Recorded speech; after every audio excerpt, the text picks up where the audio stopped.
वाढदिवस आणि लग्नाच्या वाढदिवसाच्या शुभेच्छा द्या.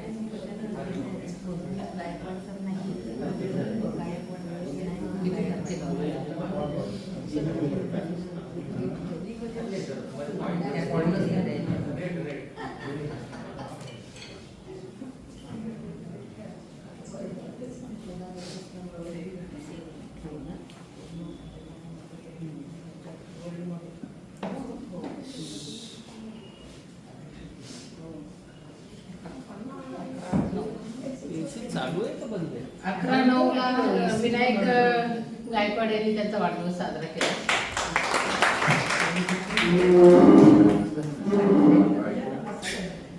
कांचनवाडी गुजराती त्यांनी 9 सप्टेंबरला.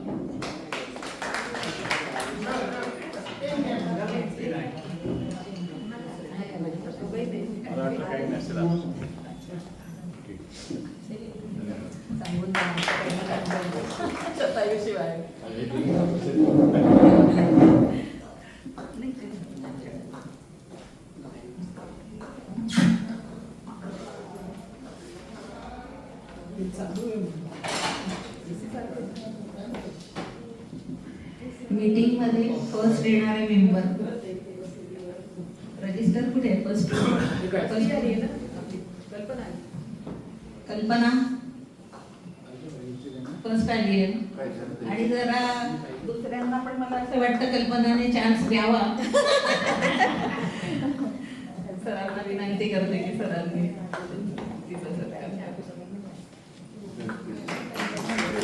सगळ्यांनी लवकर यावं, सन्मान मिळेल.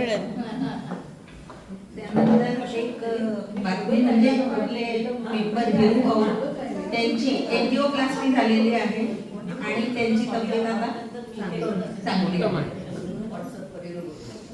दुसरा महत्वाचा मुद्दा म्हणजे आपले डॉक्टर बापूसाहेब यांना कसमादे पुरस्कार मिळाला, त्याबद्दल आपण त्यांचंही अभिनंदन करूया.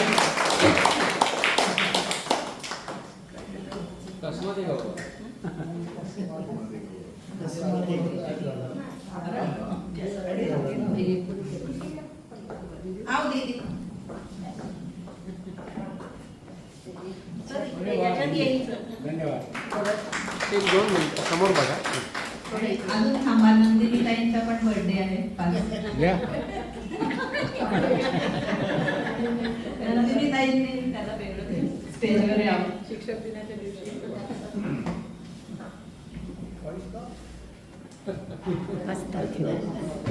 5 तारखेला शिक्षक दिन. इकडे बघा या बघा.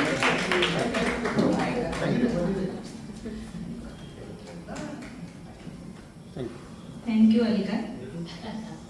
आपल्या आजच्या कार्यक्रमाचे पाहुणे माननीय डॉक्टर विक्रम शहा सर यांना मी विनंती करते की त्यांनी स्टेजवर यावं.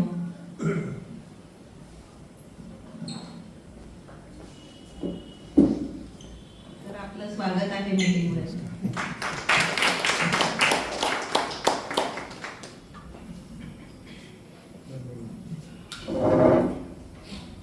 आणि शिवदे सरांना विनंती करते की त्यांनी सरांची ओळख करून द्यावी.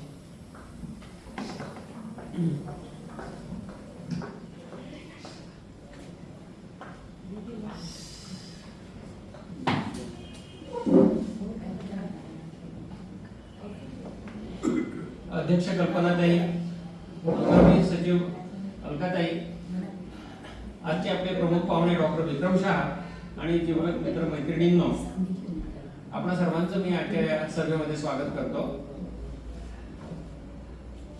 मित्रहो, नाशिक शहरात जेव्हा बोटावर मोजणे इतके डॉक्टर्स होते तेव्हा संपूर्ण वैद्यकीय सेवा हे फॅमिली फिजिशियन्स पुरवीत असत आणि माणूस अगदी लास्ट स्टेजला गेला की मगच त्याला स्पेशलिस्टकडे पाठवण्याची प्रथा होती. तर अशा काळामध्ये 1977 पासून डॉक्टर विक्रम शहा यांनी आपली प्रॅक्टिस सुरू केली. BA ची पदवी त्यांनी घेतलेली आहे, पण केवळ तेवढ्यावरच ते थांबलेले नाही, तर स्वतःचं कौशल्य त्यांनी स्वतः परिश्रमाने विकसित केलं. त्या काळात देखील मला आठवतं त्यांच्याकडे ECG मशीन होतं. ECG ते नुसतेच काढत नसत तर वाचत देखील असत आणि पेशंटची ट्रीटमेंट देखील करीत असत. तर अतिशय यशस्वीपणे त्यांनी 48 वर्ष या शहरामध्ये प्रॅक्टिस केली आणि अजूनही ते कार्यरत आहेत. अजूनही त्यांची प्रकृती उत्तम आहे आणि आपली वैद्यकीय सेवा ते देत आहेत. केवळ एवढंच त्यांचं वैशिष्ट्य नाही, तर ज्या जैन धर्मामध्ये त्यांचा जन्म झाला त्या जैन धर्माचं तत्वज्ञान काय आहे याबद्दल त्यांना प्रचंड उत्सुकता होती आणि म्हणून त्यांनी अतिशय परिश्रम घेऊन ह्या जैन तत्वज्ञानाचा अभ्यास केला. नुसताच त्यांनी घरी बसून अभ्यास केला नाही, त्यासाठी ते मुंबईच्या विद्यापीठात जाऊन तिथे चक्रा मारून त्यांनी तो कोर्स पूर्ण केला. आश्चर्याची गोष्ट अशी की त्यांना जैन धर्म शिकवणारे जे प्रोफेसर होते ते धर्माने मुस्लिम होते, पण तरी त्यांनी तो जैन धर्म त्यांच्याकडून व्यवस्थित गुरु शेवटी गुरुच असतो, त्याला काही जात धर्म वगैरे काही नसतं. त्याप्रमाणे त्यांनी ते जैन तत्वज्ञान आत्मसात केलं. त्याप्रमाणे प्रत्यक्ष म्हणजे नुसतेच पुस्तकी पंडित नाहीत तर ते आचरण देखील करतात.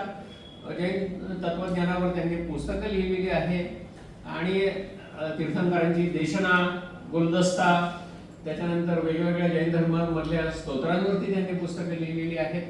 आणि ती पुस्तकं जर आपण नुसती चाळली, फारशी काही आपल्याला कळत तर नाहीतच, कारण आपली काही तोंडओळखच नाही आहे, परंतु अतिशय सखोल अभ्यास त्यांचा आहे हे आपल्याला जाणवतं.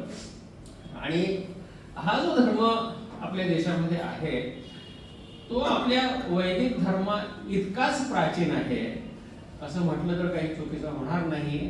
बुद्ध आणि महावीर हे समकालीन समजले जातात, पण जैन तत्वज्ञानाप्रमाणे महावीर स्वामी हे जैन धर्माचे संस्थापक नाहीत. एकंदर 24 तीर्थंकर आहेत आणि महावीर स्वामींचा क्रमांक हा 24वा आहे.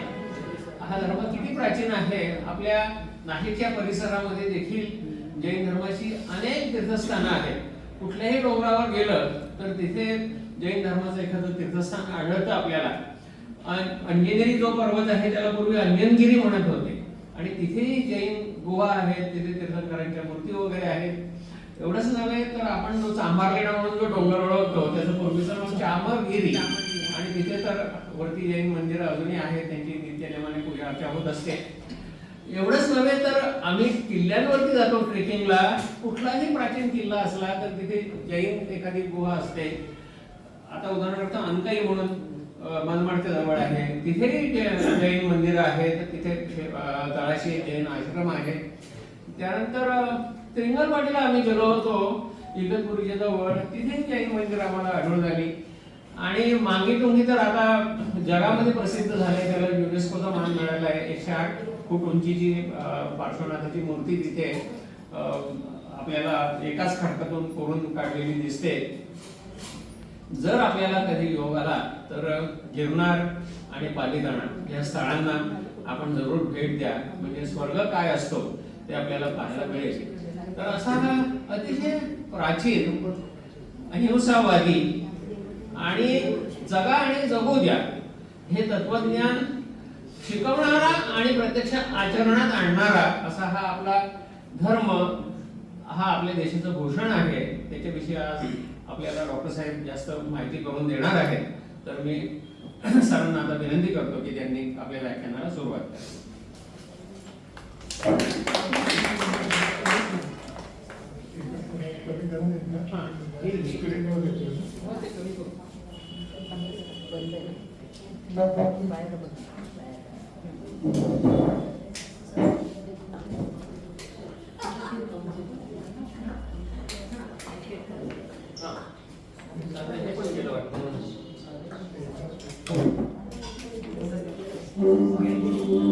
थोडा आता घ्यायला वेळ लागेल.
आता बंद नका करू, परत जाईल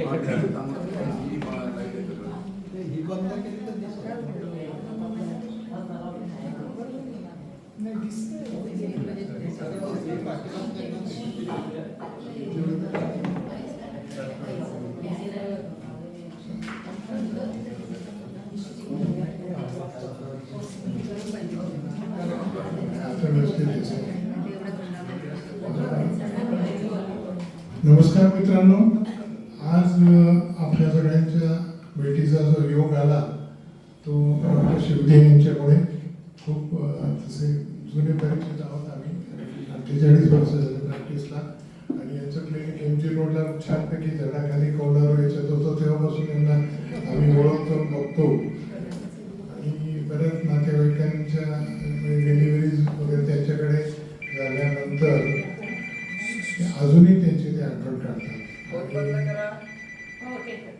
त्यांचे लहान बंधू राजा म्हणजे बाजूला प्रॅक्टिस म्हणजे अजूनही तिथे आरकेवर त्यांचं जास्त जवळीक, कारण नेहमी त्यांचं काम पडायचं. तर इथं येताना थोडासा संकोचन होतो की सगळी एक रोटेरियन मंडळी म्हणजे सगळे दादा लोक पण इथं आल्यानंतर बघितलं बरेचसे परिचित निघाले. डॉक्टर सायखेडकर हे मी ज्या वेळेला अमरावतीला फर्स्ट इयरला होतो त्यावेळेला ते फायनल इयरला हे खूप सिनियर आमच्या डॉक्टर लोकांमध्ये बदलले. सिनियर म्हटलं म्हणजे तो किती कसाही असो आपला बॉसच असतो. आणि सौ सायखेडकर म्हणजे माझे क्लासमेट असत. दुसरे मधुकर भटांगरे यांचाही खूप चांगला परिचय आहे, म्हणजे आमच्या सोसायटीला त्यांनी सांभाळलेला आहे. आणि रोज सकाळी पहिल्या बॅचला स्विमिंगला आमच्या बरोबर ते असतात. म्हणजे तुमची सगळ्यांची भेट रोज होते, त्यांची मात्र रोज होते.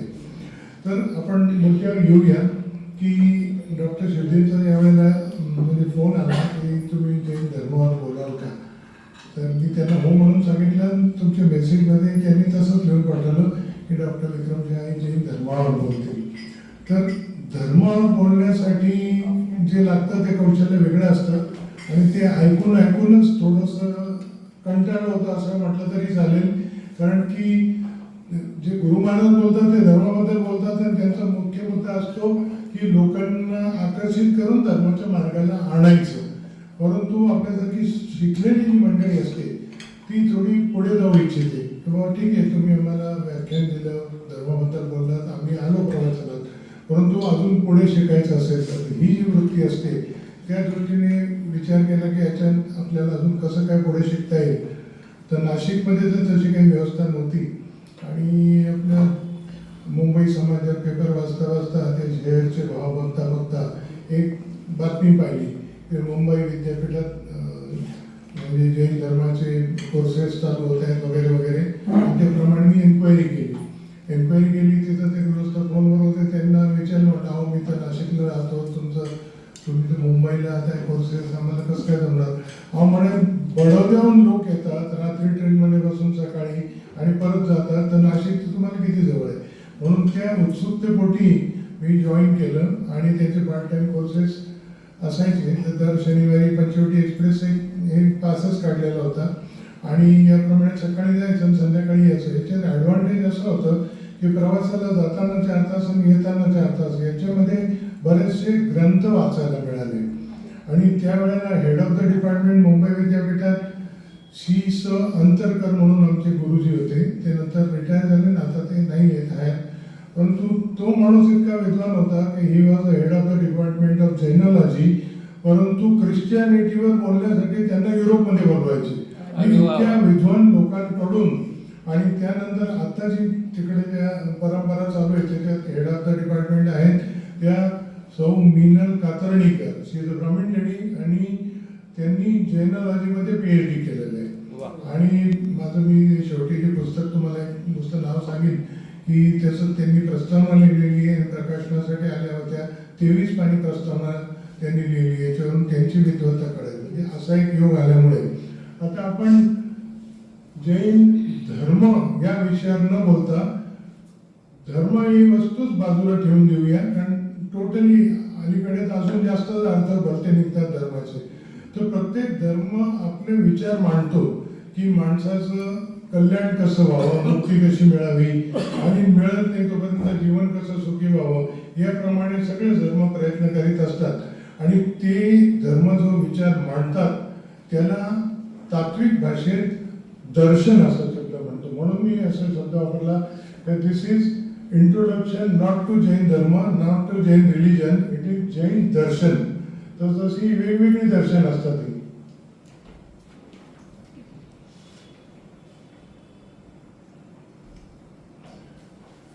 आता हे जसं आहे का, अच्छा याच्यात हे आपलं आहे मराठी, पण या आता याच्यात मी लिहिलेलं आहे जैन जिनेंद्र.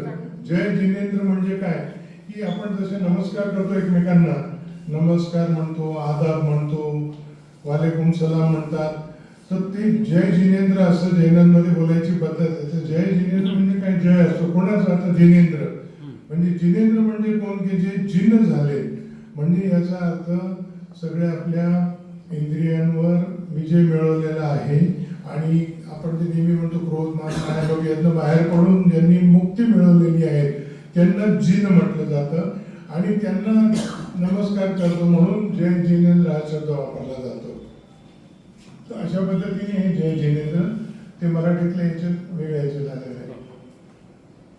आता याच्यात पुन्हा हा एक वरती श्लोक आहे, तो संस्कृत मधला श्लोक आहे आणि या कॉम्प्युटरच्या म्हणजे हे मॅच होत नाही त्यामुळे ते वाचता येत नाही, परंतु त्याचं भाषांतर खाली इंग्लिशमध्ये आहे, त्याच्याकडे तुम्ही दुर्लक्ष कराल तर हरकत नाही. तर हे जे आहे की याचा तो मूळ श्लोक असा आहे, ज्ञानी निमज्जते ज्ञानम मराळ इव मानसे.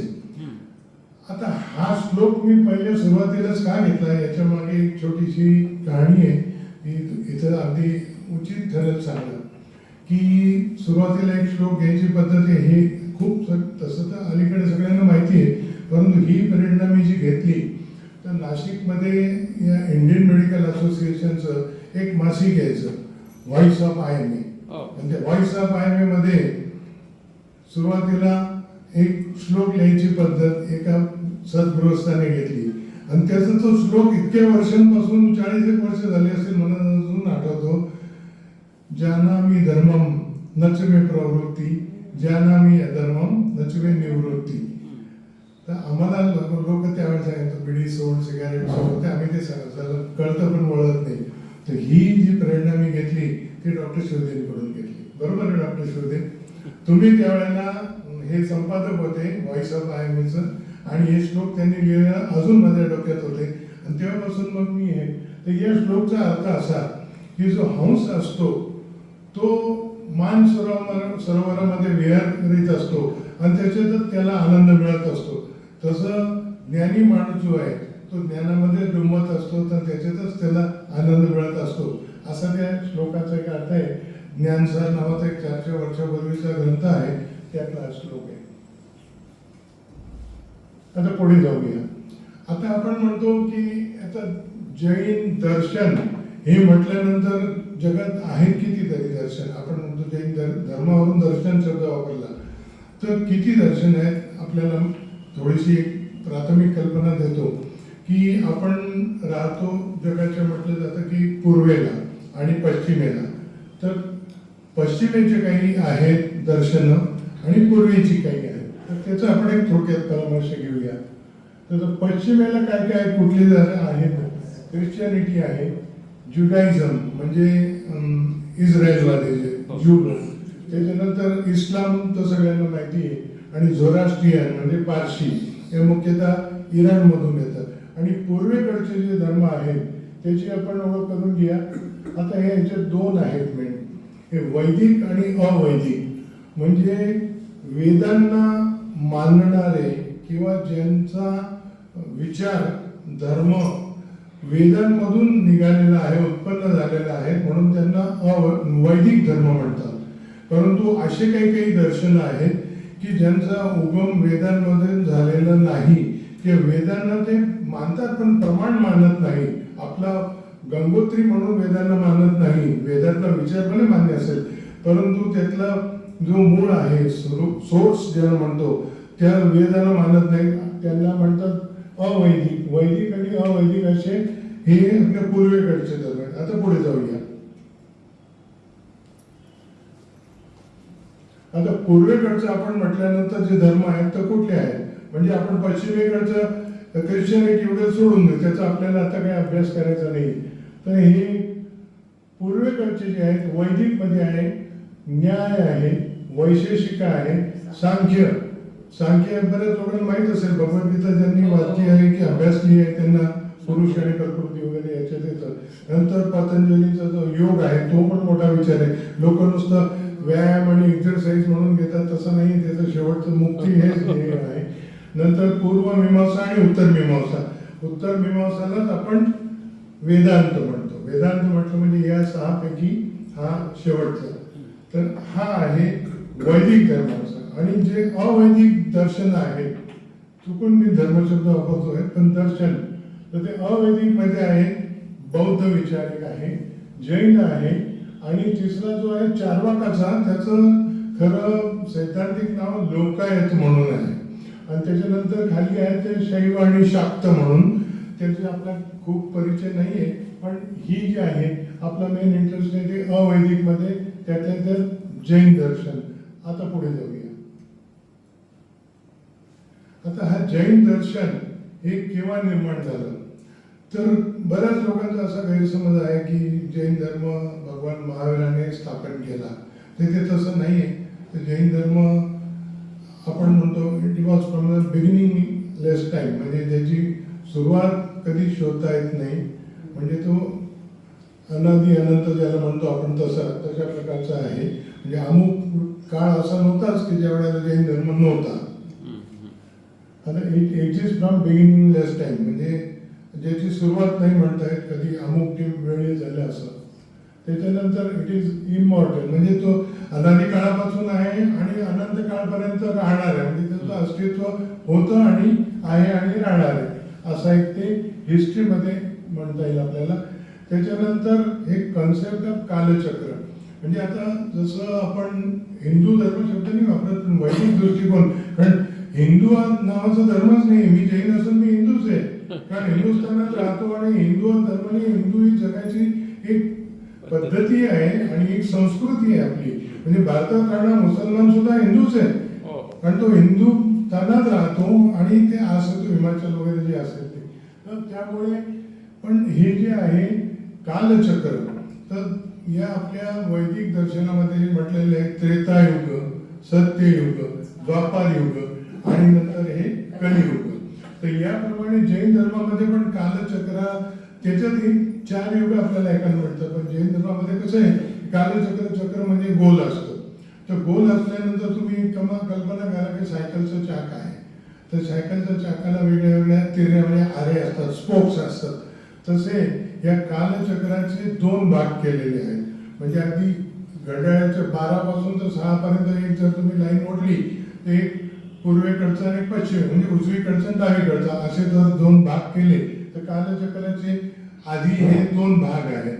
आणि एक भाग जो आहे तुम्ही बघाल की घड्याळाचे 12 पासून 1 2 3 4 5 6 म्हणजे आपण खाली उतरतो आणि 6 नंतर 7 पासून परत 12 पर्यंत गेलो तर तो वरती जातो.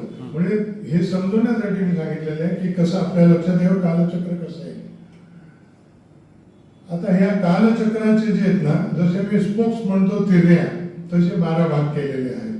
म्हणजे 6 भाग इकडे आणि 6 भाग तिकडे, उजवीकडचे 6 आणि डावीकडचे 6.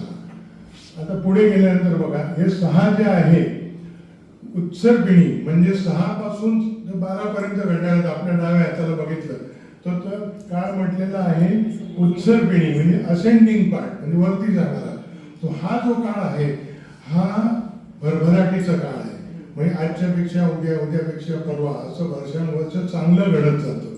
आणि त्यानंतरचा जो पार्ट आहे तो 12 पासून 1 2 3 4 5 6 त्याला अवसर्पिणी काळ म्हणतात. आणि हा डिसेंडिंग पार्ट आहे. म्हणजे या काळात सगळं कालच्यापेक्षा आज, आजच्यापेक्षा उद्या हे जनरली वाईटच घडत असतं. म्हणजे माणूस, त्याचे विचार, नंतर वागायची पद्धत, खाणं पिणं सगळंच आपण आज पाहतो जगामध्ये. काल काय होतं, आज काय होतं आणि सगळ्या प्रकारची पापावली जी शब्द उच्चारण्याला सुद्धा भीती वाटायची ते आपण TV मध्ये बघायला लागतं आपल्याला. ती एक शिक्षा आहे. तर तो अवसर्पिणी काळ आहे.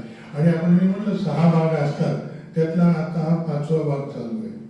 म्हणजे हा जो काल 5वा भाग चालू आहे डिसेंडिंग पार्ट म्हणजे आमच्याप्रमाणे म्हणजे जैन दृष्टिकोनप्रमाणे अवसर्पिणी म्हणतात आणि आधुनिक प्रमाणे आपण याला म्हणून कलियुग म्हणता येईल.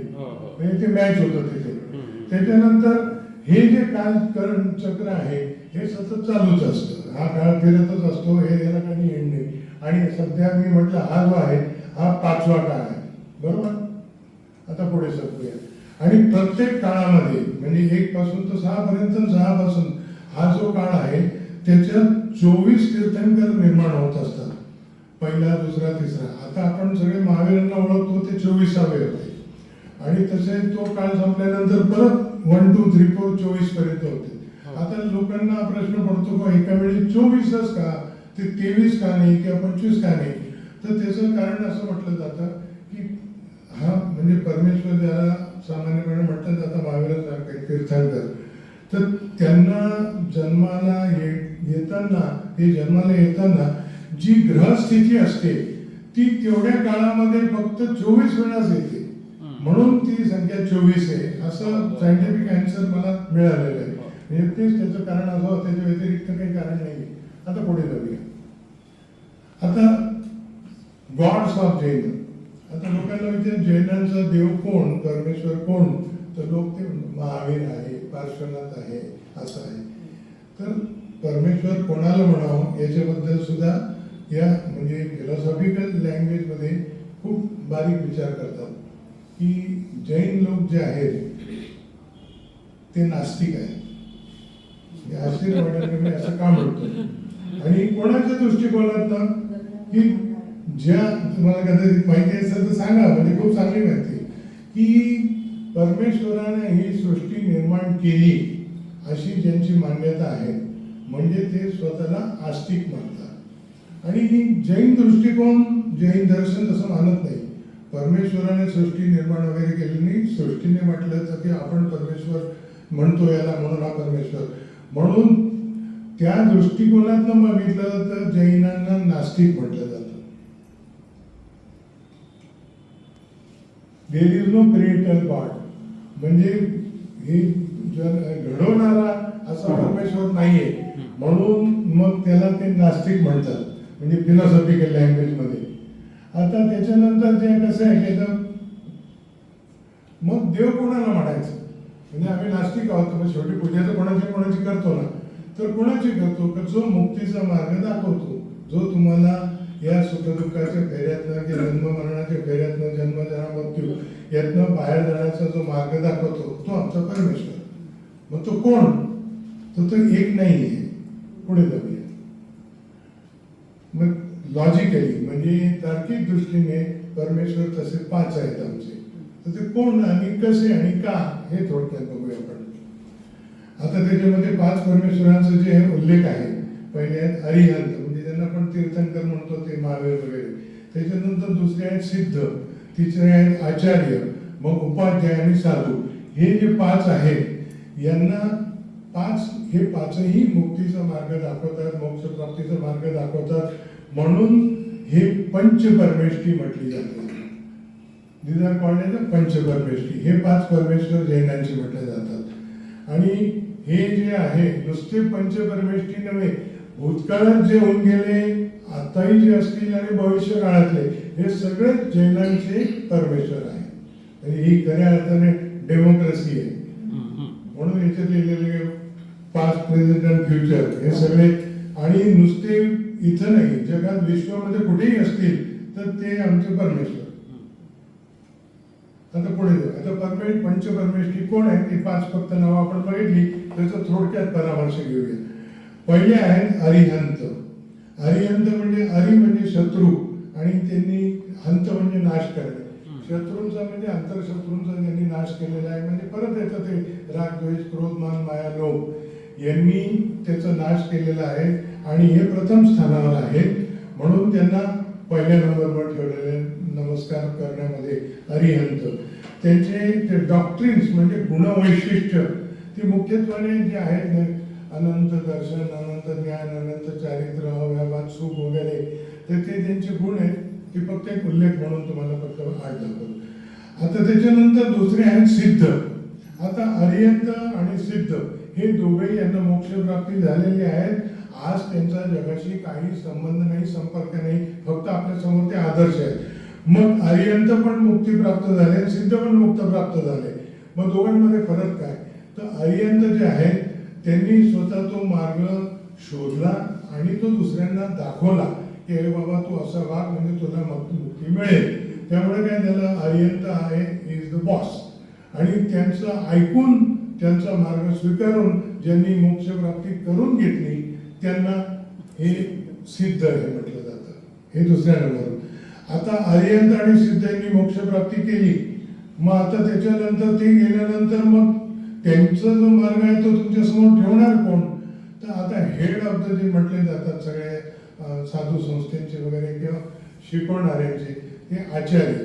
म्हणजे आचार्य या साधू संस्थेमधले सगळ्यात मोठे इज द अथॉरिटी. म्हणजे आजकाल परमेश्वरानंतर कोणत्या राज्य कोणाची आज्ञा स्वीकारावी? तर आचार्याची. त्यांना आचार्यपदी देते कोणतं? समाजच देतो. आता आचार्यांच्या खाली एक जी पोस्ट आहे ती उपाध्याय म्हटली जाते. हे उपाध्याय म्हणजे ज्ञानी असतात आणि सगळ्यांना ज्ञानाचा प्रचार म्हणजे सगळं शास्त्रीय ज्ञान ज्याला असतं ते देत असतात. म्हणून त्यांना ते उपाध्याय पदवी. आणि नंतर यांचं आचार्यांचं आणि उपाध्यायांचं अनुकरण करण्यासाठी नुकतीच ज्यांनी बाबती दीक्षा, जैन दीक्षा स्वीकारलेली आहे ते सगळे सामान्य साधू.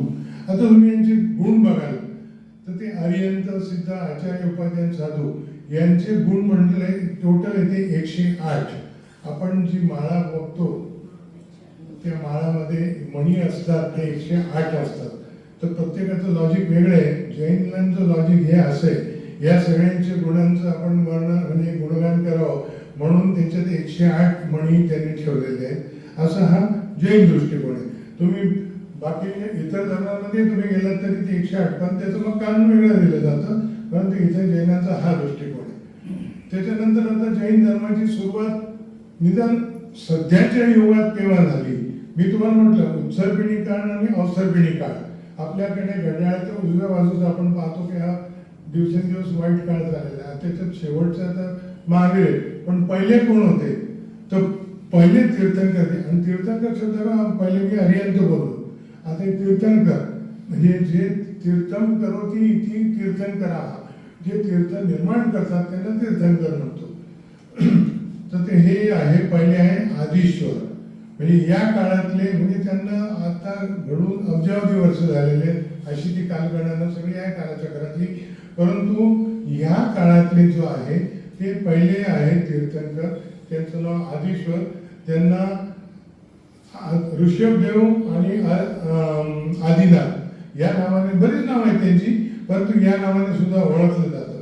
आणि गंमत म्हणजे तुम्ही वेदांचा जर अभ्यास कराल तर वेदांमध्ये सुद्धा यांचा उल्लेख आहे. ही मेन्शन इन वेदास ऑल्सो. याचा अर्थ काय झालं की वेदांमध्ये जर यांचा उल्लेख आहे याचा अर्थ त्यांचं अस्तित्व वेद काळाच्या अगोदर सुद्धा होतं.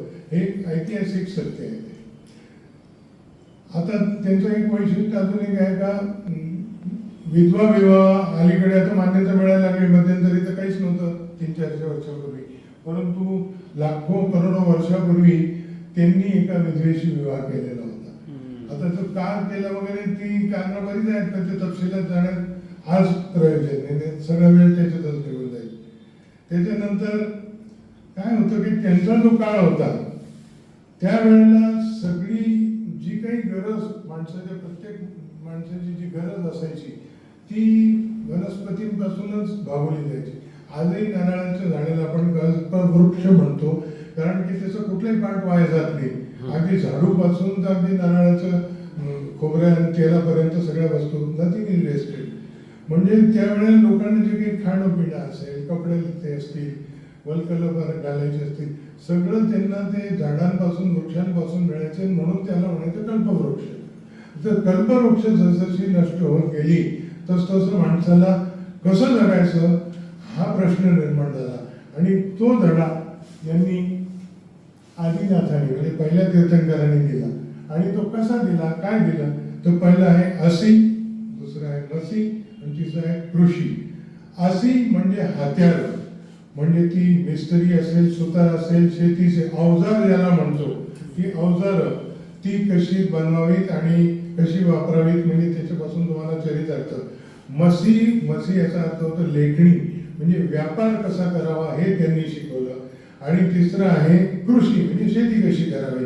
हे ज्ञान तेव्हापासून चालत आलेलं आहे असं जैन परंपरा सांगते. नंतर पुरुषांच्या 72 कला आणि स्त्रियांच्या 64 कला याचा उल्लेख बऱ्याच ठिकाणी आपण पाहतो. या कलांमध्ये अगदी म्हणजे अध्यात्मापासून तर स्वयंपाकपासून तर नृत्य, नाटक सगळं काही त्या याच्यामध्ये शिकवलं जातं. या सगळ्या कला ज्या आहेत पुरुषांच्या आणि स्त्रियांच्या, अगदी याच्यात म्हणजे मेकअप कसं करावापासून या सगळ्या गोष्टींचा उल्लेख आहे. ह्या सगळ्या ज्या आहेत त्या आदिनाथाने शिकवल्या. आणि म्हणून आपण जे म्हणतो की आज आता जे जैन समाज आता असा आहे, तर त्यावेळेला जे शासन जसं गव्हर्नमेंट असतं तसं ते आता मोदींचं शासन आहे, त्याच्या आधी वेगळे होते, म्हणजे नेहरूंपासून वेगवेगळी आता गव्हर्नमेंट येतात, त्यांचं शासन आपण स्वीकारतो. तर या कालखंडातलं पहिलं शासन यांनी निर्माण केलं, म्हणून ते पहिले शासक म्हटले जातात. आणि ते शासन काय असतं कसं असतं याचं थोडक्यात पुढे येईल आपल्याला. आता जैन शासन म्हणजे काय याची थोडक्यात ओळख. आय होप याच्यात इंटरेस्ट येतो का तुम्हाला? हो हो, नक्की नक्की. आता जैन शासन म्हणजे काय, तर हे जे आहे ना शासन व्यवस्था ही जी आहे, जसं सरकार आहे, केंद्र सरकार आहे, मग राज्य सरकार आहे, अगदी ग्रामपंचायतीपर्यंत, म्हणजे ही शासन व्यवस्था जी आहे ती जैनांची पण एक शासन व्यवस्था आहे. तर ती थोडक्यात बघूया कशी आहे. शासन व्यवस्था is a governing system of Jains. आणि ती एक प्रकारे कंटिन्युअस प्रोसेस आहे. म्हणजे जसं समजा नेहरूंचं शासन गेलं, मग शास्त्रींचं आलं, इंदिराजींचं आलं, ती प्रोसेस कंटिन्युअस चालूच असते. तसे पहिले तीर्थन गेले, दुसरे आले, तिसरे, चौथे, असं प्रत्येकाचं शासन प्रत्येकाच्या कालखंडात नवीन नवीन येतच असतं. त्यामुळे ही जी आहे ती कंटिन्युअस प्रोसेस आहे.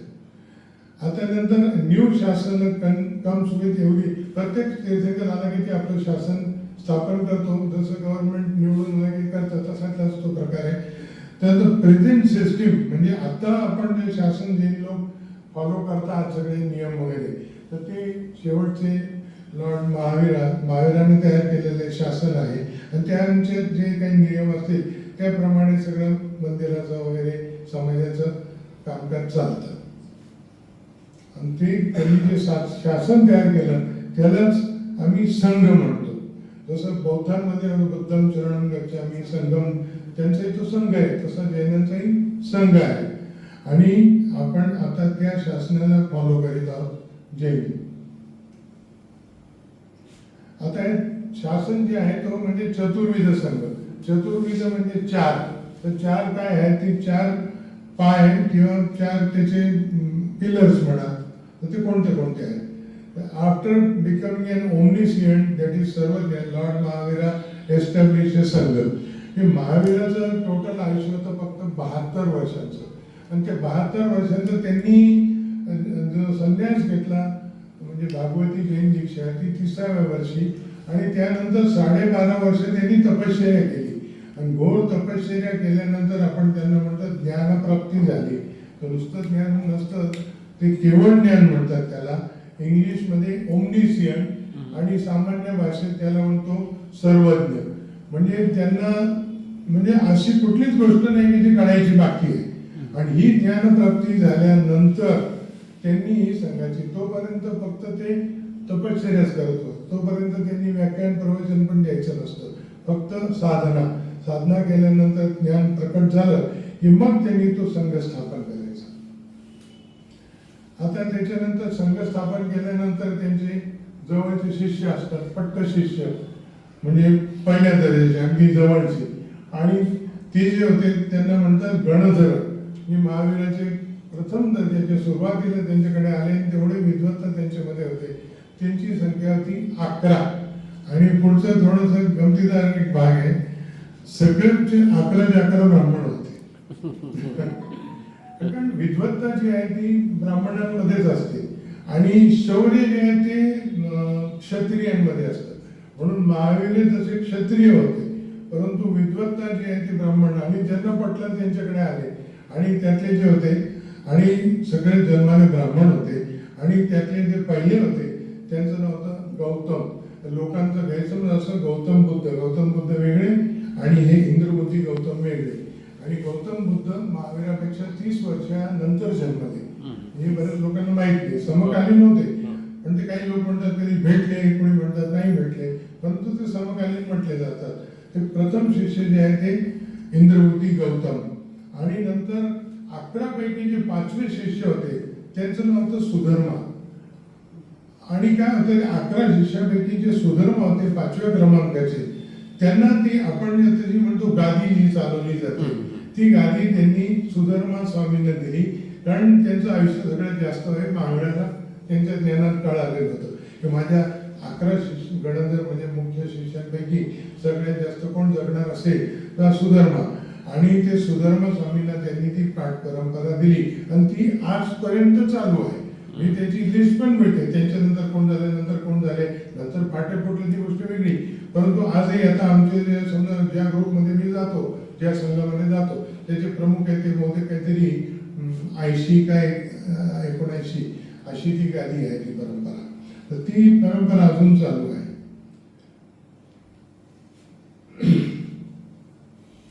नंतर हा जो चतुर्विध संघ आहे म्हणजे 4 काय असतात तर साधू, साध्वी, श्रावक आणि श्राविका.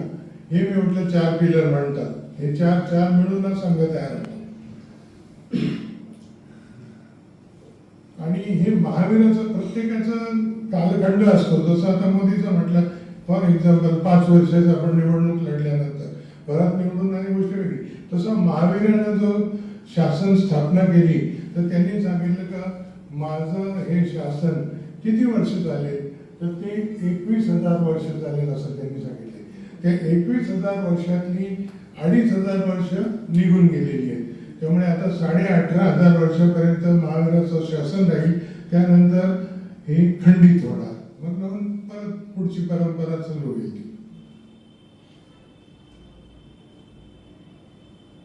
आता हे संघाबद्दल बघूया. आता संघ म्हणजे काय तुम्हाला सांगितलं मी. साधू आणि साध्वी दे आर प्युअर ॲसेटिक्स म्हणजे शुद्ध धर्म पाळणारे ते म्हणजे ज्यांना खरोखर साधू म्हणता येईल असे लोक असतात. त्यांना काही बंधने जी असतात याच्यात लिहिलेले ग्रेट वोज वो म्हणजे व्रत आणि ग्रेट व्रोज म्हणजे महाव्रत, ज्यांना जे आहे 5 महाव्रत त्यांची मुख्य म्हटली गेलेली आहे आणि ती त्यांना पाळावीच लागतात, नाही तर घरी पाठवून देतात कपडे घालून. तर ती 5 महाव्रत म्हणजे काय, अहिंसा, सत्य, नंतर अस्त्य म्हणजे चोरी करू नये.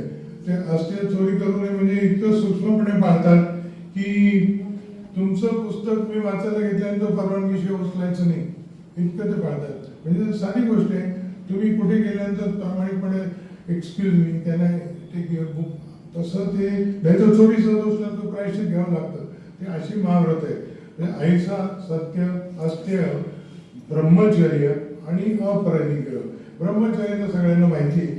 अपरिग्रह म्हणजे आवश्यकतेपुरतं जरुरी फक्त स्वतः बाळगावं, त्याच्या व्यतिरिक्त नाही.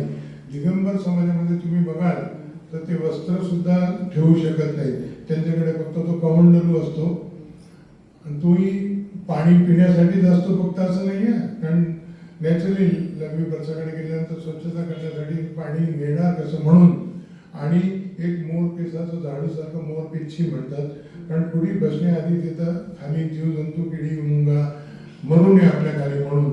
त्याच्याशिवाय त्यांना दुसरं काही ठेवताच येत नाही. आमच्याकडे वस्त्र मात्र घालण्याची परंपरा आहे, कालांतरात तसं बदल घडत गेला, त्याची ती पण संख्या मर्यादित असते. ती ही महाव्रत, पंचमहाव्रत या साधूंना पाळावी लागतात. दुसरी गोष्ट त्यांचं अजून एक विशेष आहे, सूर्यास्तानंतर पाणी सुद्धा त्यांना पिता येत नाही.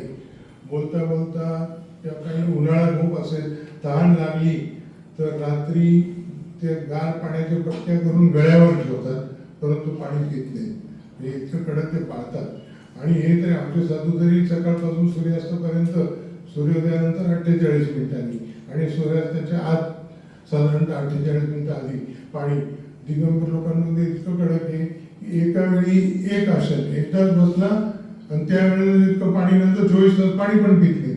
आणि दुसरी गोष्ट, आमच्या साधूंना ती पात्र असतात लाल रंगाची, त्यांचे साधू तर पात्रही ठेवत नाही. म्हणजे दिगंबर शेतामध्ये किती जरी भांडण असले तर काही काही गोष्टी इतक्या घेण्यासारख्या आहेत की ते अशी ओंजळ करतात आणि त्या ओंजळीमध्ये त्यांना वाढलं जातं आणि त्यातनंच ते खातात. आणि ते खाली पडलं खायचं बंद, तेवढ्या वेळेला समाधान मानायचं. इतकं कडक पाणी, त्यावेळेला पाणी काय नाही, 24 तास परत पाणी पण नाही. हे इतकं आहे आजही या जगाचं आहे. आणि इतक्या समाजासमोर, स्त्रियांसमोर निर्वस्त्र राहणे हे काही लहानसहान गोष्टी नाही, आणि ते पाळतात. त्यांना त्याचं कौतुक केलं पाहिजे. आणि इकडे परंपरा होती पण आमच्या ती नष्ट झाली. कारण काय झालं की त्याच्यामुळे इतकं कडक पाळायचं म्हटलं की साधूंची संख्या ती मर्यादित, त्यांना कुठूनही कुठे जायचं म्हणजे बॉडीगार्ड लागतात, नाही तर लोक त्रास देतात. त्यामुळे हा बदल घडत गेला असावा. नंतर आता पुढे बघूया. आणि या साधूंचे काय नियम आहेत काय नाही सगळ्या ग्रंथांमध्ये दिलेलं आहे. त्यातला मुख्य ग्रंथ जो आहे तो कल्पसूत्र म्हटला जातो. त्यामुळे तो सॅक्रेड म्हणजे सगळ्यात पवित्र ग्रंथ जैनांचा, कारण त्यांची दिनचर्या सगळे त्याच्यात दिलेले. आणि या सगळ्या साधूंचं फक्त एकच ध्येय असतं, मोक्ष प्राप्ती. त्याच्याशिवाय दुसरा विषय त्यांच्या आयुष्यात अपेक्षित नाही. आता पुढे जाऊ, या संघाच एक थोडं पुढे अजून वर्णन आहे. आता साधूंचं झालं. आता साधू व्यतिरिक्त ज्यांनी जी दीक्षा नाही घेतलेली, साधू नाही झालेले आहेत, म्हणजे संसारी गृहस्थ ज्याला म्हणतो, तर त्याला स्त्री आणि पुरुष दोन्ही आहेत. तर त्याला श्रावक आणि श्राविका अशी नावं आहेत. पण त्यांना पण व्रत पाळायचीच आहे, त्यांच्याकडून अपेक्षा आहेत. सामान्यपणे चोरी, जुगार, अमुक तमुक, शिकार वगैरे या गोष्टी एकदम मांसाहार ते तर बेसिक आहे. पण त्याशिवाय पण साधू जी महाव्रत पाळतात ती सगळी आपल्याला पाळणं आम्हाला शक्य नाही, म्हणून काही शॉर्ट करून त्याच्यात काही काही सूट घेतलेली आहे. त्याला अणुव्रत म्हणतात. त्यांचं ते महाव्रत, आमचं ते अणुव्रत. आता ते पुढे बघूया. आता अणुव्रत जे आहेत ते 5, त्यांची जी महाव्रत सांगितली तीच आमची अणुव्रत, म्हणजे थोडं फ्लेक्झिबल केलेलं आहे. त्याच्यानंतर गुणव्रत आणि शिक्षाव्रत वगैरे ही तपशिलात जात नाही. ही व्रत स्वीकारली म्हणजे तो व्रतधारी श्रावक झाला, म्हणजे त्याला काहीतरी स्टेटस आलं श्रावक, नाही तर मग तो आपला कच्चा लिंबू. आणि सगळी शेवटी मनात इच्छा काय असावी या सगळ्या गोष्टी तुम्ही बाहेर पडून साधू धर्म स्वीकारावा हा अल्टिमेट गोल समोर ठेवूनच हे श्रावकाचं जीवन असावं लागतं. आता हे संचालन कसं चालतं जैन लोकांचं, ते गव्हर्नन्स म्हणतो. Total administration goes in contact with the constitution. म्हणजे घटनेप्रमाणे जसा देश चालतो तसं घटनेप्रमाणे हे जैन शासन चालतं. तर घटना म्हणजे नेमकं काय तर ते पुढे बघूया. The so-called constitution consists of the canonical literature.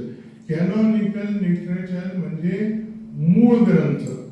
हे जसं आपल्या वैदिक परंपरेमध्ये हिंदू धर्म आपण म्हणतो की ते वेदांमध्ये वगैरे पुराणांमध्ये वगैरे सांगितल्याप्रमाणे आपण सगळं जीवन जगावं, तसं जैनांचे जे मूळ ग्रंथ आहेत त्याला म्हणजे कॅनॉनिकल लिटरेचर म्हणतात. त्याला मूळ वाङ्मय त्याला म्हणतात आगम. ते येईल पुढे आता. याला कॅनॉनिकल लिटरेचर म्हणजे मूळ ग्रंथांमध्ये सांगितलं त्याप्रमाणे धर्माचरण करावं अशी एक अपेक्षा असते आणि त्यालाच आगम असं म्हणतात. आता हे जे आगम आहेत सगळे प्राकृत भाषेत आहे. म्हणजे महावीराने जे प्रवचन दिलं त्यावेळेला ज्ञानप्राप्तीनंतर ते त्यावेळेची लोकभाषा सगळ्यांना कळेल अशी होती, ती प्राकृत होती. म्हणून ते प्राकृत भाषेत सगळे आगम सगळे प्रचलित आहेत. ते संस्कृत वगैरे नंतर आलं त्यानंतर जैनांमध्ये. आता त्यानंतर पाणी हवं.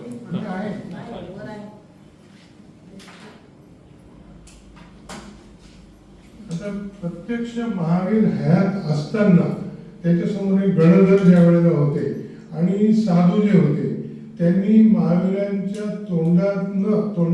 तोंडाने जे ऐकलं प्रत्यक्ष परमेश्वराची वाणी त्यांना म्हणतात ते अंग प्रविष्ट. त्याची आगमांची संख्या श्वेतांबरामध्ये 48 आहे. नाही सॉरी 45 आहे आणि स्थानिकवासी फक्त 32 मानतात. परंतु ते मूळ जे ग्रंथ आहेत परमेश्वराकडून ऐकलं ते सगळं तोंडी ज्ञान होतं. नंतर ते लिखित स्वरूप आलं आणि त्यांना म्हणतात अंग. आणि म्हणजे अंग प्रविष्ट असा शब्द आहे त्याला, शास्त्रीय शब्द. आणि त्याच्यानंतर महावीराच्या निर्वाणानंतर जे काही आहे त्यांनी म्हणजे परंपरेने जे ऐकलं आणि ते जे ग्रंथ लिहिले त्याला अंग प्रविष्ट आणि अंग बाह्य म्हणतात. ते नंतरचे ग्रंथ आहेत. द रेस्ट ऑफ द आगम कंपोज बाय द अदर आचार्य. नंतर जे घडत गेले आचार्य त्यांचे ते आहेत ते ग्रंथ. म्हणजे आगमाद्वारे प्राकृत मी तुम्हाला सांगितलं. आणि याचा बेस जो आहे हे आगम जो आहे आगम ग्रंथ जे आहेत तर त्याचा बेस जो आहे तो त्रिपदी येत. आता त्रिपदी म्हणजे इतकी गंमत का त्यावेळेला हे जे इंद्रभूती गौतम वगैरे जे होते ते इतके विद्वान होते का महावीराला ती धर्मसभा जी होती त्याला पर्षदा शब्द म्हणतात. तर त्यावेळेला प्रश्न विचारायचे देवाला की तत्व म्हणजे काय, तत्तम किम. तत्वम नाही तत्तम प्राकृत भाषेत. म्हणजे खरं तत्व काय म्हणजे काय जगत कसं. तर महावीराने फक्त 3च शब्द उच्चारले आणि ते 3 शब्द म्हणजे ती त्रिपदी. ह्या आणि तेवढे फक्त 3 शब्द उच्चारले आणि त्याचा अर्थ स्वतः लावून त्यांनी ते अख्खे ग्रंथ तयार केले. तर ते 3 शब्द म्हणजे कुठले असतील ते तुम्हाला सगळ्यांना माहिती आहे. ब्रह्मा काय करतो, सृष्टी निर्माण करतो. विष्णू त्याचं सगळं रक्षण आणि संचालन करतो आणि शंकर नंतर त्याचा विनाश. बरंच मध्ये ठीक आहे, नो प्रॉब्लेम. तर ते ब्रह्मा विष्णू महेश म्हणजे ते जे करतात उत्पत्ती स्थिती लय बरोबर आहे. ते जैनांमध्ये त्याला म्हणतात उत्पाद व्यय द्रव्य म्हणजे ही त्रिपदी. म्हणजे शेवटी कुठेतरी हे जाऊन वरती मिळत असते. त्या बेसवर अख्खे जैनांचे ग्रंथ तयार झालेले आहेत. आता पुढे जाऊया.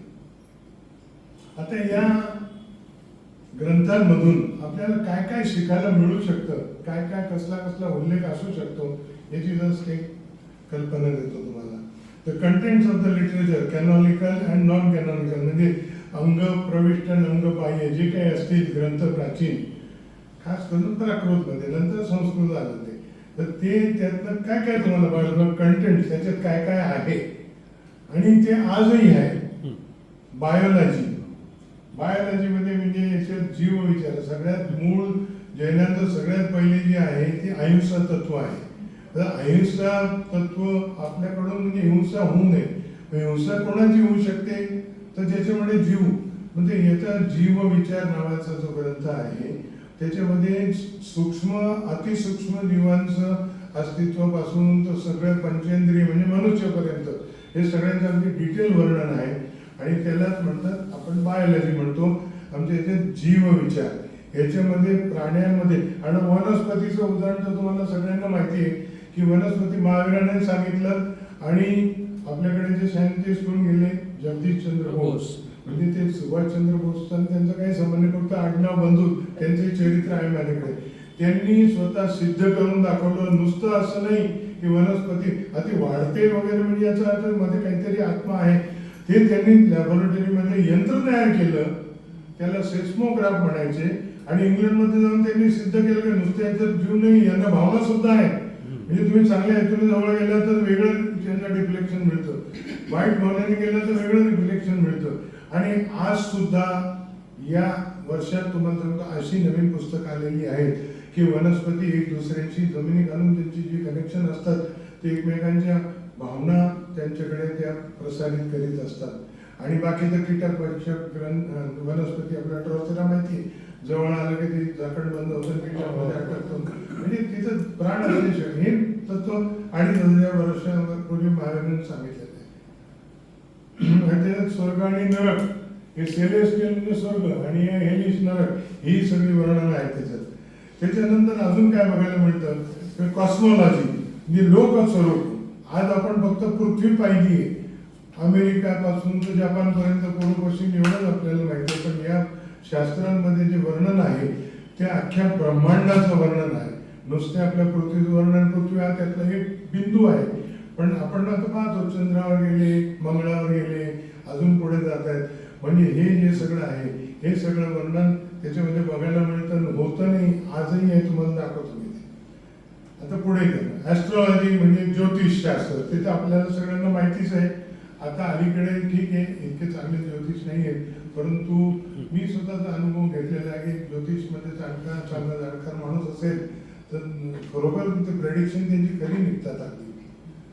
म्हणजे इथे एक साहुकार म्हणून होते पंचवटीमध्ये, खूप सिनियर गृहस्थ होते आणि शंकराचार्यांचे प्रतिनिधी म्हणून नाशिकला होते. त्यांच्याकडे एकदा जाणं झालं तर त्यावेळेला त्याने मला लिहून दिलेलं आहे काय काय होईल असं, काय काय तुमच्या आयुष्यात, ते आजही माझ्याकडे लिहिलेलं आहे. आणि तसं घडतंय. दुसरे डोळे म्हणून गृहस्थ होते ते भद्रकालीवर, कोणी मला सांगितलं तू जैन म्हणून दिगंबर खूप चांगलं.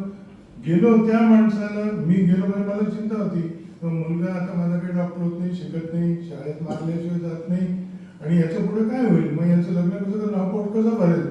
तर त्याने मला लिहून दिलं. अहो तुम्ही कशाला चिंता करता, हा कोटीमध्ये खेळ आहे, करोडो.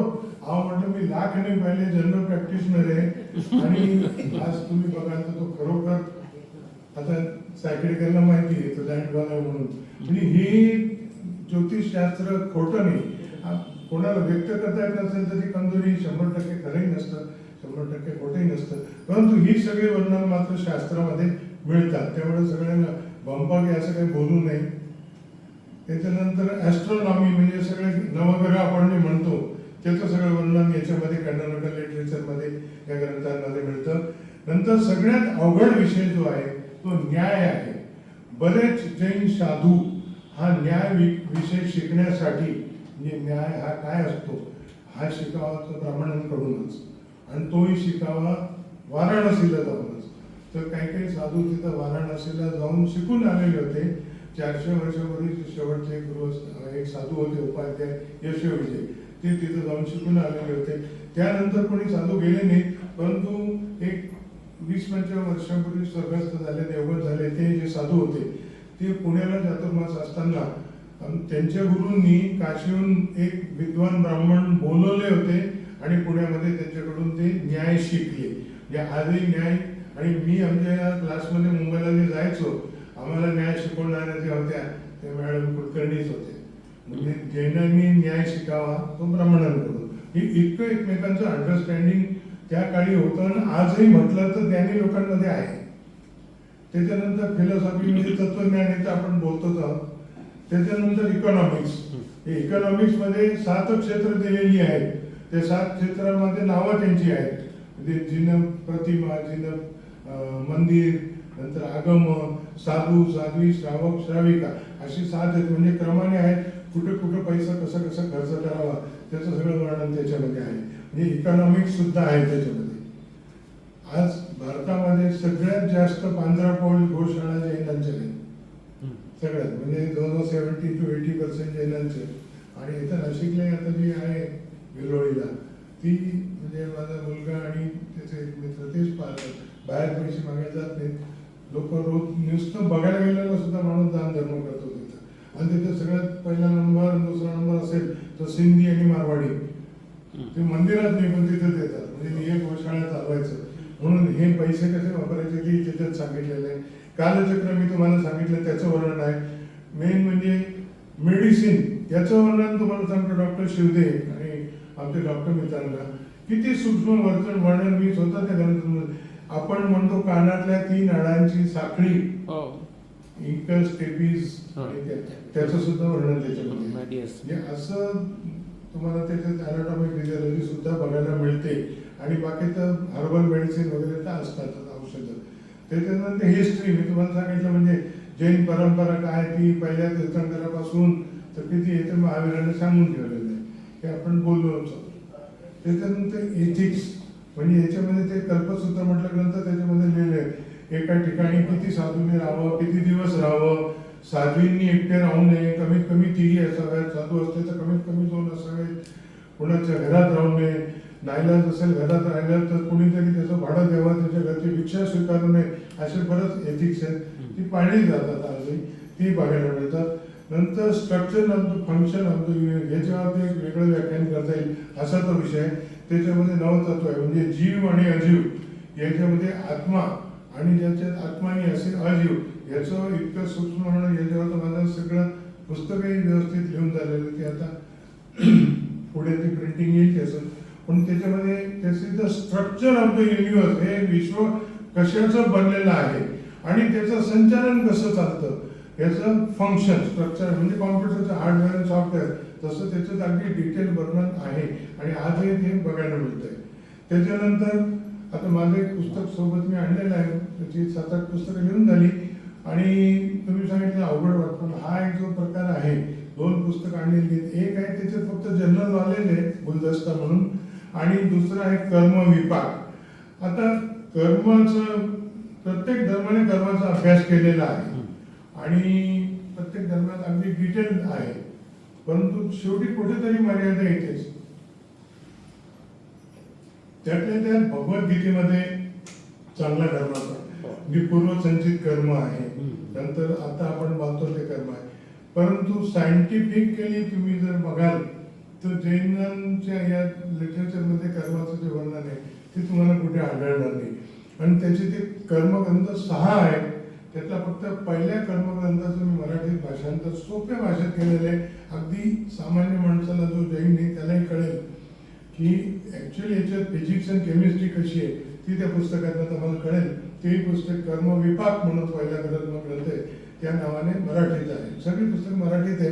आणि माझ्या कुठल्या पुस्तकात देवाचं गुरुचं नाव नाही धर्म प्रचाराचं प्युअर फिलॉसॉफी हे कर्म आणि सगळ्या कर्मावरच आपलं सगळं चाललेलं आहे. आता आपण अंबानीचं उदाहरण पाहतो. एकाच घरात एकाच आईच्या पोटी जन्म घेतलेले तर मुकेशची काय अवस्था आहे आणि छोट्या अनिलची काय अवस्था आहे हे का व्हावं ती सगळी कर्माची गती आहे. आणि ती काय आहे त्याच्यावरून ते अभ्यास केल्यावर कळतं आपल्याला. नंतर रिलिजियस परफॉर्मन्स ज्याला म्हणतो अनुष्ठान प्रीती अनुष्ठान भक्ती अनुष्ठान वगैरे त्याची वर्णनं त्याच्यामध्ये तुम्हाला शास्त्रात मिळतात. योग आता पतंजलीच्या गुलदस्ता पुस्तकमध्ये तुम्ही बघा त्याच्यात आकडे 1, 2, 3, 4, 5, 6 तर 6व्या नंबर 6 आकड्यावरून जे ज्ञान मिळतं त्याच्यामध्ये सांगितलं पतंजलींचे जे योग आहेत ना यम नियम ध्यान धारणा वगैरे तसं ते जैनांमध्ये तेच आहे. त्याचे वर्णन जैनांमध्ये कसं केलेलं ते सुद्धा तुम्हाला या लिटरेचरमध्ये बघायला मिळतं.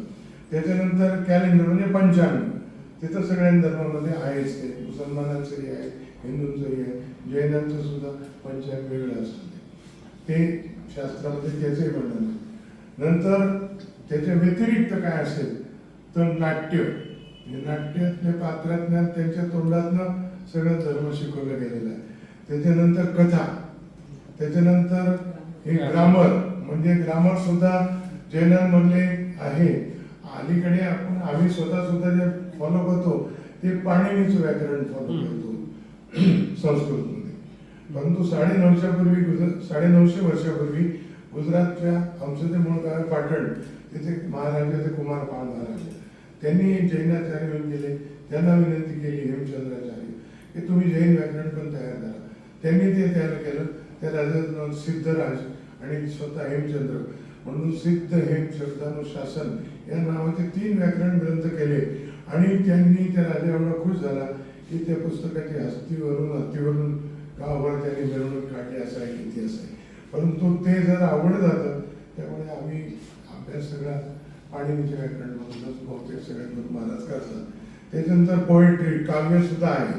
संगीताचे सुद्धा वेगवेगळ्या रागांचं वर्णन प्रत्यक्ष भगवान महावीर ज्या वेळेला किंवा कुठलेही तीर्थंकर ही त्यांचं प्रवचन देतात ते मालकंस रागामध्ये चाललेलं असतं असं म्हटलं. म्हणजे त्या मालकंसचा उल्लेख त्या वेळेला सुद्धा आहे. त्याच्यानंतर गणित तुम्ही म्हणाल तर त्याचंही तुम्हाला वैदिक गणित हे अगदी उत्तम आहे. आणि तसंच सेम जैनांचं सुद्धा गणित आहे. त्याच्यात खूप डिटेल्स आहेत की गणित कसं बाकीचे आपण काही गणिताचे विद्यार्थी नाही. परंतु एक नमुना तुम्हाला सांगतो. इथं काय एका ठिकाणी बघायला मिळाला की पाढे कसे पाठ करायला. तर 9चा पाढा तुम्ही 9चा पाढा सगळ्यांना येतो. 9 1 9 9 2 18 वगैरे. आता हे बघा 10 बोट आहेत. तर 9 1 9 1 म्हणजे पहिला आकडा. 9 1 खाली गेला. किती राहिले? 5 आणि 4 9. नंतर हे दुसरा खाली गेला. 9 दुने इकडे 1 इकडे 8. 9 दुने 18. नंतर हा तिसरा खाली गेला. इकडं 2 आणि इकडे किती? 9 त्रिक 27.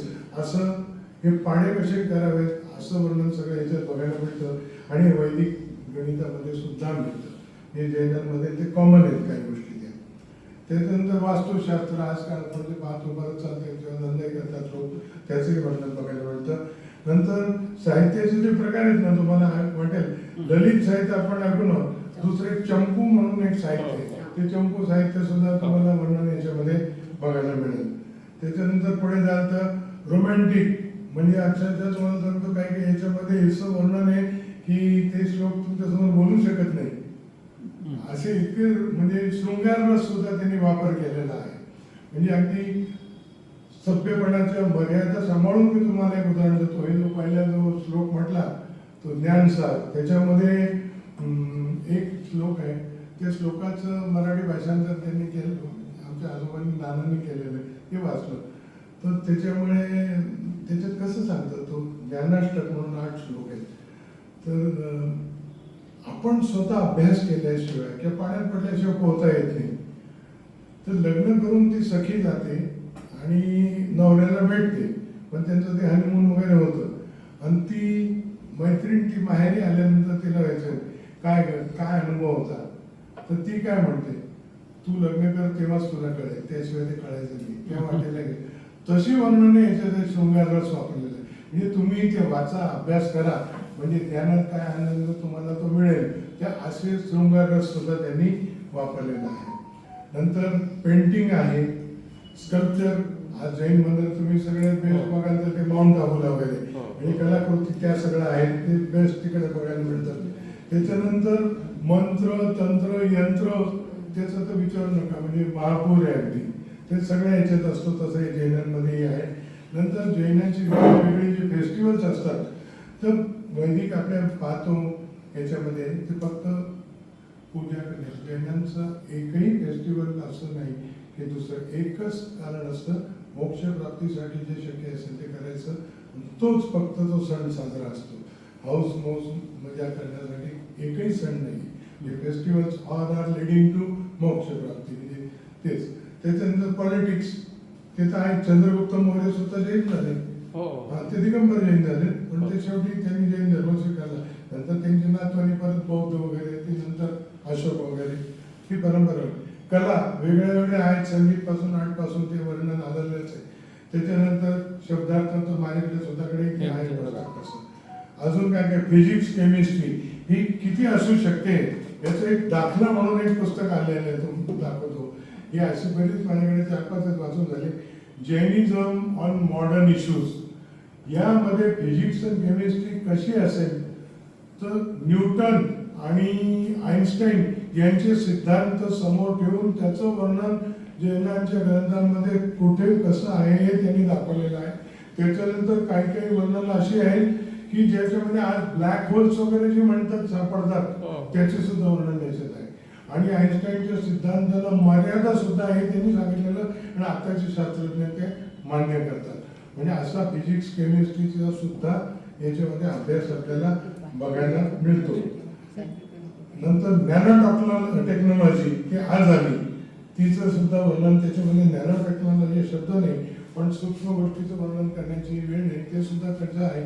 सगळ्यात सूक्ष्म वर्णन जे आहे ते टाइम फॅक्टर समय याचं केलेलं आहे.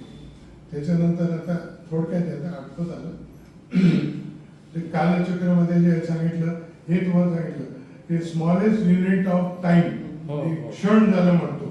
आता सेकंद नंतर मायक्रो सेकंद नॅनो सेकंद आता असे फ्रॅक्शन निघाले. त्याच्यापेक्षा बारीक समय याचं वर्णन क्षणाचं वर्णन याच्यात आहे. आणि मोठ्यात मोठा लांबा जो म्हणजे अमुक युगानंतर कृष्णाचा जन्म होईल वगैरे वगैरे जे काही येतं तो म्हणजे जे बारीक जे आहे ते वर्णन. आणि लांबा काळचा म्हणजे ज्याला म्हणतात व्यवहार काळ आणि पारमार्थिक. आपण म्हणतो 1 तास 2 तास 3 तास हे झाला व्यवहार काळ झाला.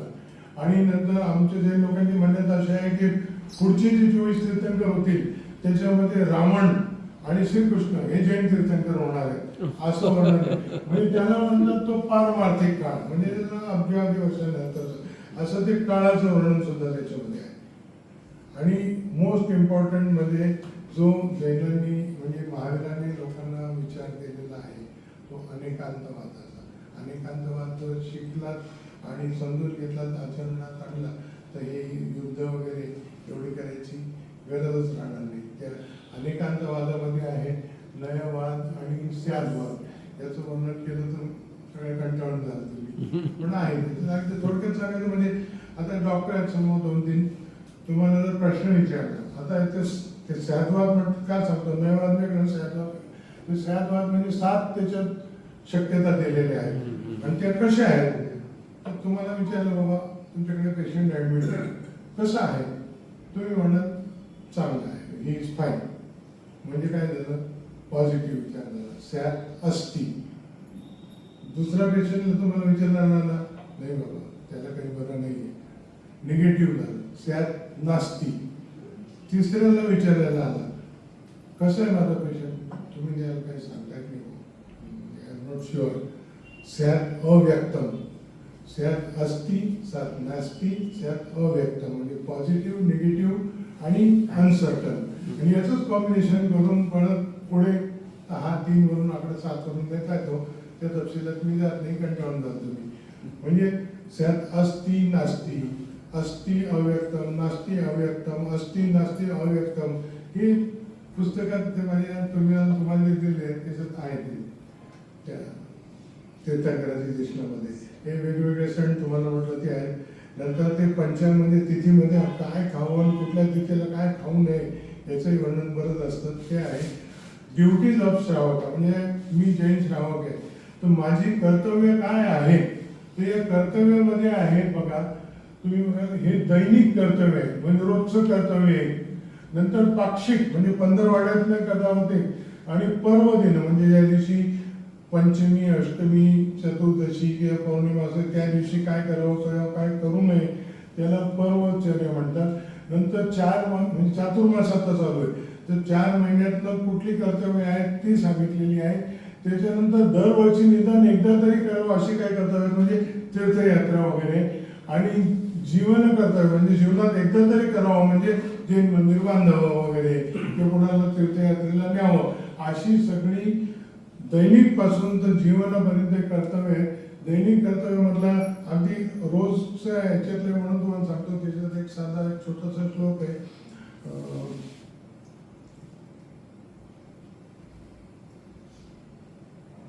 आठवायला लागेल थोडं तर त्याच्यामध्ये ती रोजची कर्तव्य आहे. देवपूजा गुरुपास्ती स्वाध्याय संयमस्तपा ज्ञानंच इति गृहस्थानां सटकर्माणी दिने दिने 6 कर्म म्हणजे मंदिर पूजा गुरु वंदन तर शेवटचं दान करावं रोज काहीतरी असा तो श्लोक आहे हरिभद्र स्वामी. नंतर शेवटाकडे येतो आपण जे शिकलो ती फिलॉसॉफी म्हणजे फिलॉस म्हणजे लव, सोफिया म्हणजे विजडम आणि असं जैन फिलॉसॉफीमध्ये ती एंडलेस जेवढं शक्य होतं तेवढं तुमच्या समोर मांडण्याचा प्रयत्न केला. आणि याच्यातलं यद रुच्यते सग्राह्यम, जे आवडेल ते स्वीकारा, जे न आवडेल ते त्याग. त्याच्यानंतर हे माझं एक जे लिहिलेलं लोक बरेच मित्र म्हणाले एवढं शिकल्यानंतर जैन धर्माचं मराठीत काही लिहिलं तर आम्हाला सामान्य लोकांना कळेल असं. हे मी तुम्हाला जे पाठवलं ते जे पुस्तक आहे तर ते हे पुस्तक आहे तीर्थंकराची देशना. म्हणजे तीर्थंकर ज्ञानप्राप्ती झाल्यानंतर सर्वज्ञ झाल्यानंतर जे प्रवचन किंवा मार्गदर्शन करतात त्याला हा देशना म्हटलं जातं. आणि हे पुस्तक मी तुम्हाला म्हटलं मॅडम जे आले आता तेवीस पाणी याला प्रस्तावना आहे आणि मुंबई विद्यापीठाने स्वतःच्या संदर्भ ग्रंथामध्ये लायब्ररीमध्ये पुस्तक ठेवलेलं आहे. आणि हे सगळं सांगताना परमेश्वराच्या प्रतिपादना व्यतिरिक्त ते तुम्हाला कोणाचं मन दुकान वगैरे असेल तर त्याच्याबद्दल क्षमा मागतो. जैन परंपरेप्रमाणे भिक्षामी. थँक्यू. वा,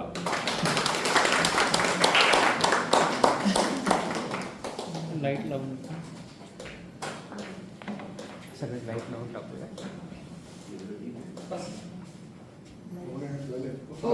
फार लांबवलं नाही. अजिबात नाही. सगळे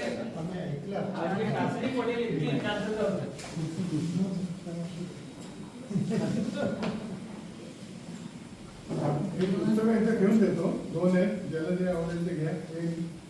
मी सगळ्यांना सप्रेम भेटेल, त्याचं काही मूल्य वगैरे असं नाही. मी मंदिरात खर्च नाही करत. हे ज्ञान आपल्याकडे आहे ते वाटण्याचा प्रयत्न करावा. त्याच्यात एक जे जर्नल आहे गुलदस्ता मी सांगितलं 1, 2, 3 ते आकडे प्रत्येक याच्यातून मिळणारं ज्ञान. आणि मेन म्हणजे कर्म विचार जो आहे जैनाचा तो सोपा करतो याच्यात सांगितलेला आहे. खूपच छान सर, धन्यवाद. आणि पुस्तकं पण भेट दिल्याबद्दल डबल धन्यवाद. तर जैन धर्म म्हटल्यानंतर लहानपणीच आठवलं आपल्याला जोड्या लावा असायचं भगवान महावीर, मग आपण त्याच्यापुढे जायचं जैन धर्म, एवढंच आपल्याला माहिती होतं. तर आज सरांनी अगदी पूर्ण कथापासून नीतीपर्यंत सांगितलं, त्याबद्दल सर खूप खूप आपले आभार. आणि डॉक्टर सायकेट तुम्हाला काही बोलायचं नाही डॉक्टर प्रश्न संथार आणि ते पर्युषण ह्याच्याबद्दल थोडी म्हणजे हवे तर पुढच्या वेळेस द्या आम्हाला त्याची म्हणजे मी सांगणार होतो की आपण जरूर प्रश्न विचारा, शक्य असेल तर उत्तर नक्की देईल. हे पर्युषण पर्व जे म्हटलं जातं म्हणजे अलीकडे जे संपलं की श्वेतांबर लोकांचं ते 8 दिवस चालतं आणि दिगंबर लोकांचं एक 10 दिवस चालतं. तर ती परंपरा काय आहे की वर्षभर तुम्ही काही कर्तव्य करा की नका करू, परंतु हे 8 दिवस तुम्ही पाळा. त्या 8 दिवसात आम्ही लोक भाजीपाला वगैरे काही खात नाही, कारण ती सजीव वस्तू आहे. म्हणजे ढोकळा म्हणा किंवा इडली म्हणा ते ताजं बनवून न आंबवता ते तसंच 8 दिवस आम्ही खातो. म्हणजे सगळ्या त्या हिंसेपासून तुम्ही एक तर 8 दिवस उपवास करा, ते शक्य नसेल तर निदान 1 वेळा जेवा. आणि रात्री तर कोणी जेवत नाही. त्याच्यानंतर सकाळ संध्याकाळ प्रार्थना असते, त्याचं क्षमापणा. आणि शेवटचा दिवस आहे संवत्सरी म्हणजे गणेश चतुर्थीचा दिवस.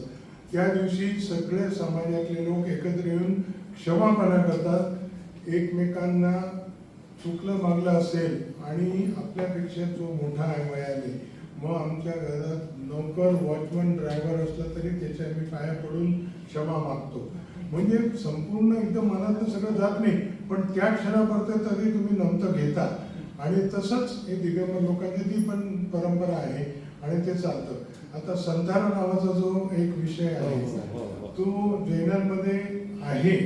आता आमच्या श्वेतांबर परंपरेमध्ये तो निघून गेलेला आहे, पण त्या दिगंबर परंपरेमध्ये आणि स्थानक म्हणजे श्वेतांबरच आहे, त्यांच्यामध्ये ते संतार आहे.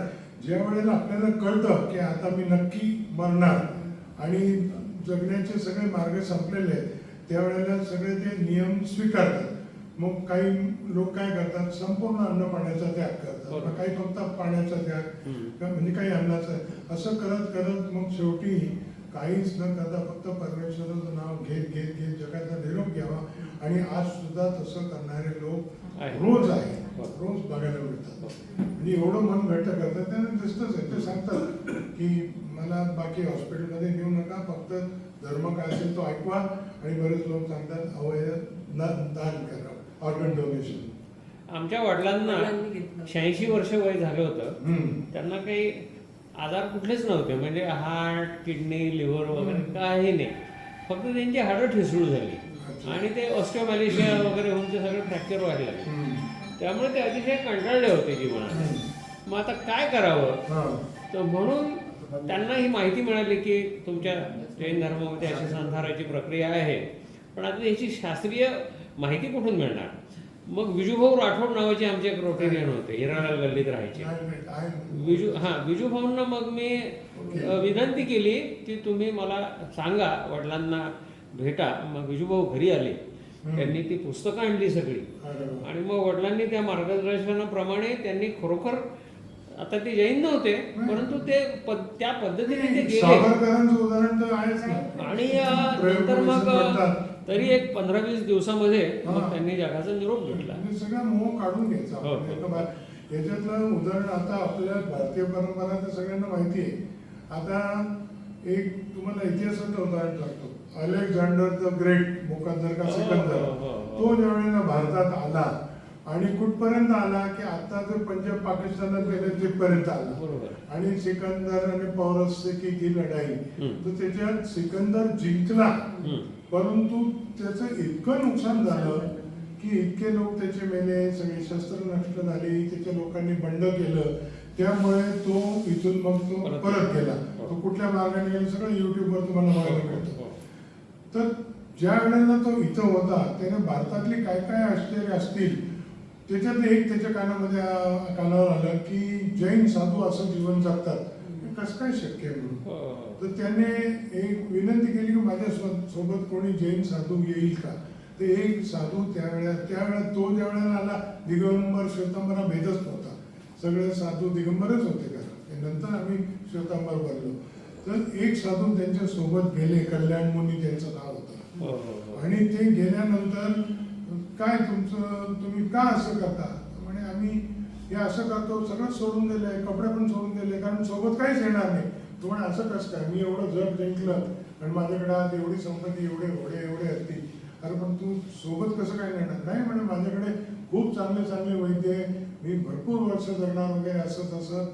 असं यांनी मग ते जैन साधू जे गेले त्यांनी समजवलं हा सगळा भ्रम आहे तुझा. शेवटी मर्यादा आहेत, किती जगशील, किती चांगले तुझे वैद्य असतील तसं. त्यामुळे तू हे सगळं सोड आणि तुझ्या सोबत येणार नाही हे त्याला सांगत सांगत त्यांनी ते इतकं म्हणा. आणि त्या साधूंनी तिथं सल्लेखना घेऊन मग प्राणत्याग केले, ते स्वर्गस्थ झाले. आणि त्यांनी ते एवढं आचरण केलं स्वतः अलेक्झांडर द ग्रेटने, का त्याने शेवटी ऑर्डर दिली की मी मेल्यानंतर माझे जे म्हणजे प्रेत असेल ते आपल्या राज्यातल्या सगळ्यात चांगले जे वैद्य असतील त्यांनी उचलावं. म्हणजे त्यांनी सुद्धा हात टेकले, कारण तो फार लहान नाही गेला, त्याच्यावर विषप्रयोग झालेला होता. त्याच्यानंतर सगळी भरपूर संपत्ती माझ्या थडग्यावरती याच्यावर शिडीवर त्या याच्यावर ठेवा, म्हणजे हे मी सोबत काही नेत नाही, हे सगळं असंच इथं राहणार आहे. आणि त्याच्या बाहेर माझ्या दोन्ही हात काढा, एका हातावर काढा एका हातावर पांढरं, हे शिक्षण त्याला जैन गुरुने दिलेलं होतं. म्हणजे सोबत फक्त माझं चांगलं वाईट कर्मच येणार आहे. हे इथपर्यंत हे इतिहासात युट्यूबवर तुम्ही बघू शकता, ते आहे वर्णन. आणि त्या साधूंचं नाव कल्याण मुनी म्हणून आहे. आजही त्यांची समाधी तिथं आहे ग्रीसमध्ये. अजून काही पूर्ण शाकाहारीच पुरस्कृत आहे हा धर्म. शाकाहाराच सांगितलेलं आहे का? हो, पूर्ण शाकाहारच आहे. मांसाहार खरं म्हणजे कसं आहे का स्वतः महावीर क्षत्रिय होते, म्हणजे आचरण करण्यापूर्वी कदाचित म्हणते ते मांसाहार करत असतील सुद्धा, परंतु मांसाहार केल्यानंतरही जागरूक होऊन तुम्ही त्याचा त्याग करणे जास्त महत्वाचं आहे. म्हणजे कालचा जो माणूस गुन्हेगार असला आणि आज रात्री तो चांगला झाला, सज्जन झाला, देशभक्त झालेले विनोबा भावेंनी तयार केलेले आहेत ना. त्यामुळे आज प्रचलित जो आहे तो शाकाहारच आहे आणि त्याच्यात ते कंदमुळ वगैरे काय खाऊ नये तोही अजून एक आहेच विषय.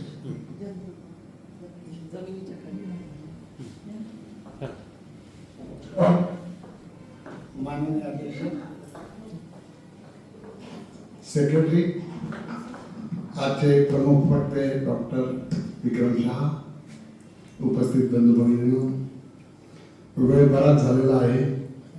मी तुमचा खूप वेळ घेणार नाही, परंतु विक्रमने आज थोड्या वेळात तासाभराच्या अवधीमध्ये जैन धर्माचं दर्शन आपल्याला घडवलेलं आहे. त्यातले बारकावे आणि ते समजावून सांगण्यासाठी त्यांनी हिंदू धर्म राजकारण याच्याशी कंपॅरिझन करत सोप्या भाषेत तुम्हाला कसं समजता येईल हे त्यांनी सांगितलं.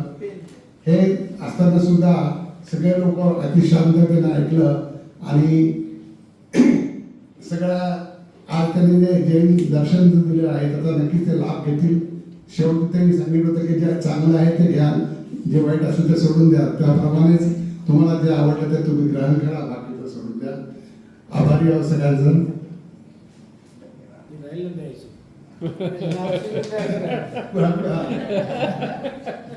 माननीय अध्यक्ष, आजच्या प्रमुख पाहुण्यांना वृक्ष